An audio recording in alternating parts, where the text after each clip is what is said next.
Hey everyone, Ian here, Manderscheid Media. So this here has a pretty cool bunch of options that I'm just super excited to talk to you about.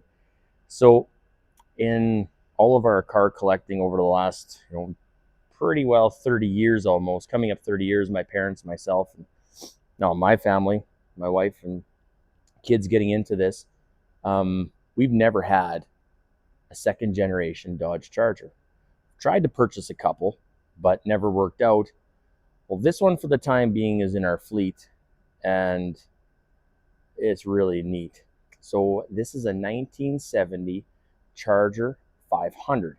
So no, it's not an RT, but the cool part of this Charger is that it's a big block Charger 500. So many Charger 500s were 318 cars, and even actually the rarest would be a 6-cylinder car, which I've seen two in my life. I've seen some second generation Chargers that are slant 6 cars, 3-speed on the tree as well, 3-speed on the column, manual. But this one here was restored 7 years ago. It came up for sale not that long ago. A friend of mine had it, and we were able to come up to a deal. And so I'm going to show you this car. At the time of this release of this video, I don't know what to tell you. We haven't decided if we're keeping it or we're selling it. It is such a good car, and I'll explain to you why as we walk around this car. But it checks a lot of boxes. Hemi orange, black vinyl roof, restored, I would say 8 out of 10 to originality. And as we walk around, I'll get to it. So obviously, the second generation Dodge Charger has been a huge collectible item for years. We have Dukes of Hazzard is a huge reason, and now the second wave is kind of the Fast and the Furious. So Dom's Charger in the very first movie is a 1970 Charger. Now, again, we have other reasons, why the Dodge Charger is so collectible or so sought after, I should say. Maybe sought after is probably the better word. This car, amongst all the other ones, are just rarer to find. So this one here is a 383 4-speed, numbers matching, buckets console. You're welcome, Jim. Console, pistol grip 4-speed, all numbers matching. The body numbers match, the engine and transmission numbers match, which I will have a separate video blended into this one to show you that, because I know I talk about it often enough, but I don't know if I've actually shown. So I had it up on the lift here.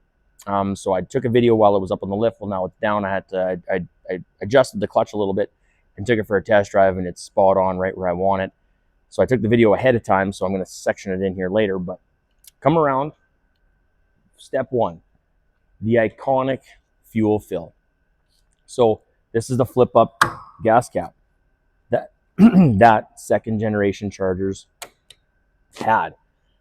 Excuse me. I think, again, it's the NASCAR feel. Now, if you are a NASCAR aficionado and you recall the 69 Charger 500, well, that's different.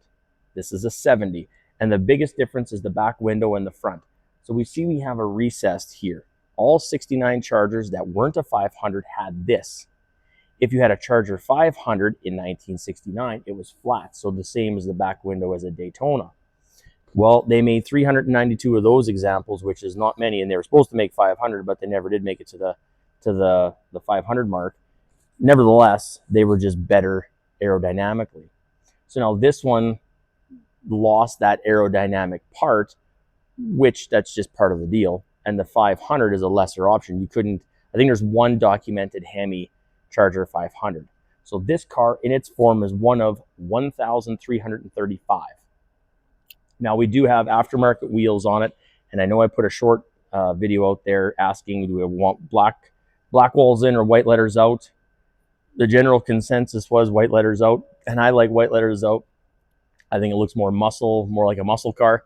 The one thing, if I was to add anything, is a black bumblebee stripe or tail stripe on the back of this car. I think would just absolutely finish it off, but it's not coated for that, so we're not going to go to that extent yet.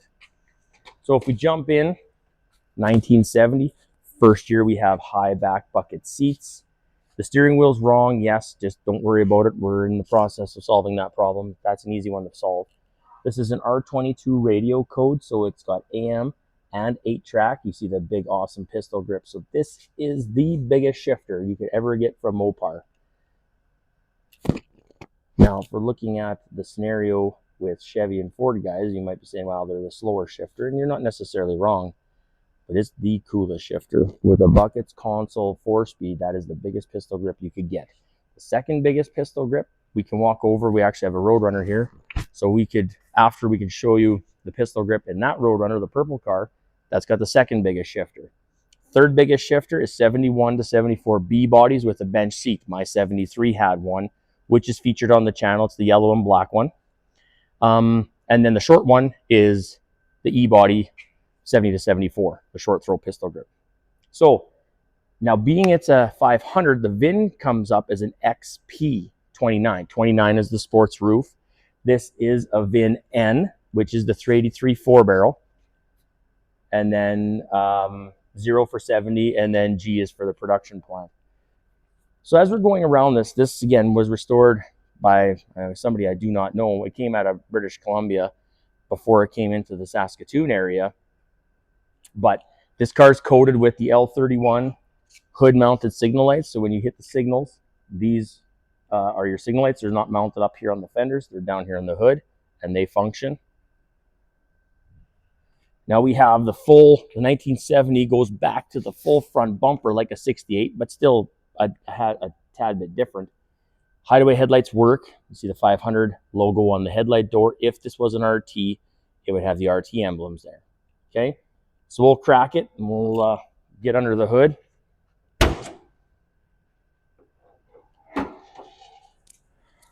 All right, so now this is where things are a little bit different than original on the top side. So we have, I'll call it all out. We have orange on the brake booster and orange on the brake line. So I'm assuming when this car was painted, those were left in. I don't think it's a big deal.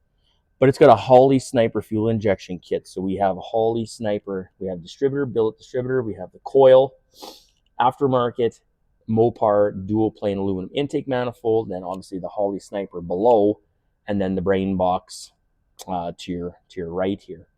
Now, obviously, again, it's got the chrome Mopar valve covers and the K&N air cleaner. Depending on what we do with this car, we may go to the correct dual snorkel air cleaner. I think it's probably not a bad idea. Valve covers are going to stay. They look well enough. I mean, it's like a day two look anyway with the outside with the Krager SS rims, but power steering, power brakes. So again, easy car to drive, nice car to drive. Fender tag is kind of hidden. I'll see my videographer today, Keegan, to bring this around, and let's see what we can see for the fender tag. It might be a little tricky, but this is a Y07 car. So right down there, can you get a look on there? Let's see if we can get that focused better. Okay, so the fender tag we have, so yeah, L31 is the signal lights in the hood. M21 is the stainless steel drip rail moldings. Some of these I don't even know, so again, I apologize. R22 is the AM 8-track. Y07, this is a Canadian car, started out life there. V1X is the black vinyl roof. A01 light package, so it has the lights inside the interior. It has a trunk light that works. B51, and one of those is power brakes, I believe. It's got 11-inch rear drum option, but it's front drums. C16 bucket seats or console with C16 and C55. That's console and bucket seats.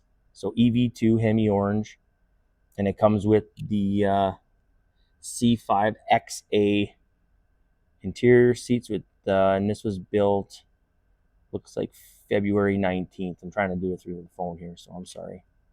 But yeah, E63, 383, D21 is a 4-speed, XP29, like I said before, N0G, and then 162777.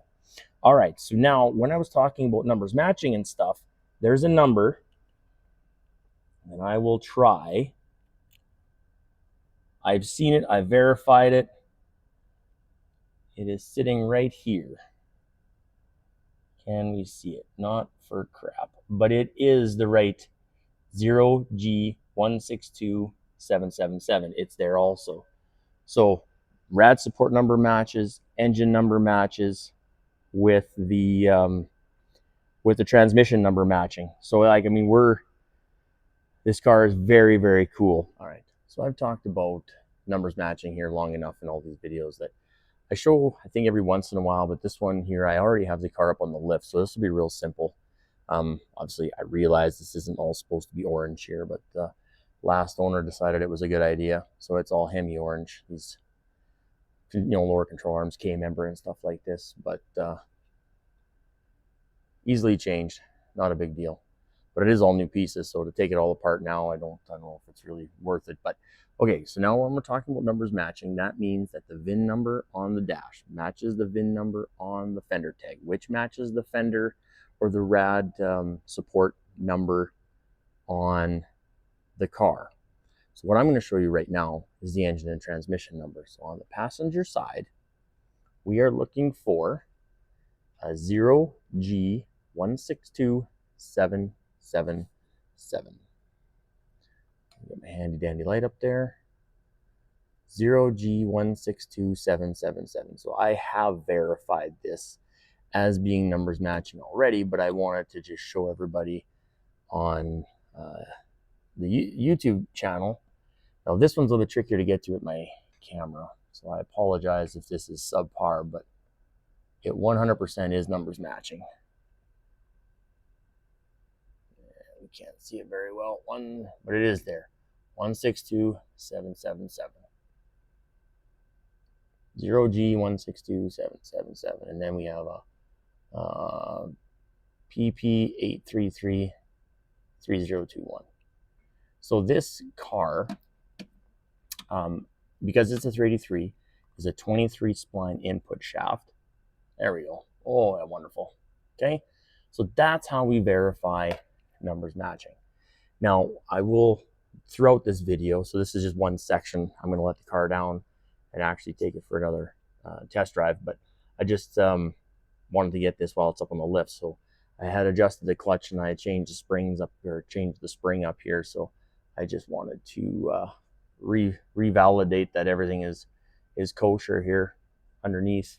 But yeah, this car is super clean. So it was restored 7 years ago, which I'll get into that here as I get through this video. So there's so few of these cars, and I've done this Roadrunner before. That one is a numbers matching transmission, but a warranty block 383.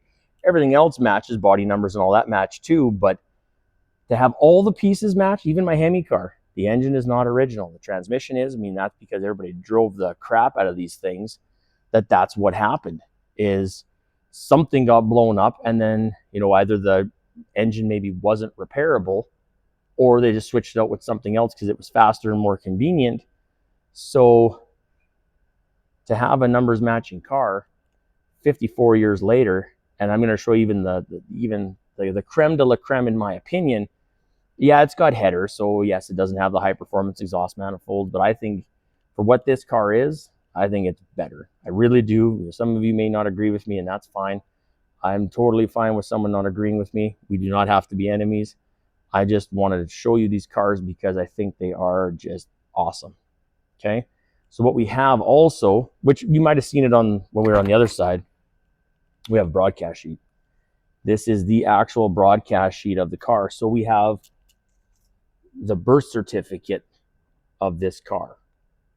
So it tells us every option that this car had when it was assembled down the assembly line, which is very, very slick. Yeah, it's worth money for sure. If you're collecting cars, and that's where I look at this, through the appraisal company, and just, being a part of vehicles for the last 30 years, if you're going to keep something and it's going to be an investment opportunity, the more paperwork, the better. Always, always, always. Now this one here, it obviously, like I said before, has Holley Sniper fuel injection. So that's what this screen is for. And then it has an oil pressure gauge and a water pressure gauge, or water temperature gauge.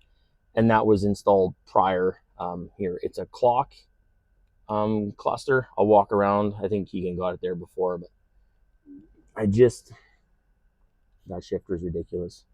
That's what they would call the dog leg shifter. It comes up and over and Yeah, it's neat. Very, very neat. So anyway, this is our first Charger. If you are interested in this car, by all means, you can find me on Instagram or Facebook or through YouTube.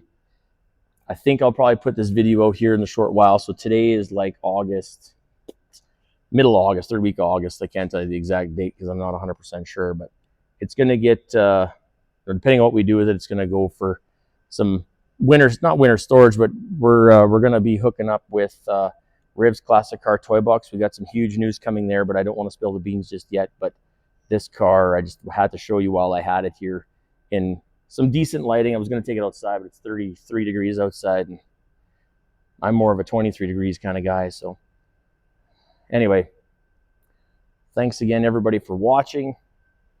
Please leave your comments by all means. Hopefully they're more positive than negative. I should show you the shifter. I told you I would, so I'm going to.